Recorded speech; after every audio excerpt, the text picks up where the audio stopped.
السلام عليكم ورحمة الله وبركاته. الحمد لله رب العالمين والعاقبة للمتقين والصلاة والسلام على رسوله الكريم أما بعد. সম্মানিত উপস্থিতি, আমি মার্কাজুস সুন্নাহ সালাফের একজন ছাত্র। আজকে আমি আপনাদের সামনে একটি হাদিস পাঠ করব ইনশাআল্লাহ।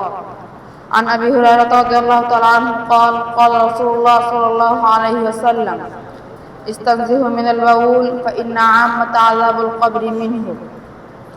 আবু হুরায়রা রাদিয়াল্লাহু তাআলা আনহু হতে বর্ণিত, তিনি বলেন, রাসূলুল্লাহ সাল্লাল্লাহু আলাইহি ওয়াসাল্লাম বলেছেন, তোমরা প্রস্রাবের ছিটা থেকে বেঁচে থাকো, কেননা কবরের অধিকাংশ আযাব এই কারণেই হয়ে থাকে।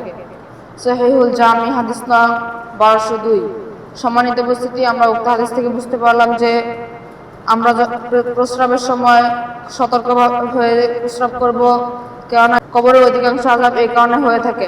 অতএব আল্লাহ তাআলা যেন আমাদেরকে উক্ত হাদিসটির উপর আমল করার তৌফিক দান করেন। সকলে বলি আল্লাহুম্মা আমিন। আসসালামু আলাইকুম ওয়া রাহমাতুল্লাহি ওয়া বারাকাতুহু।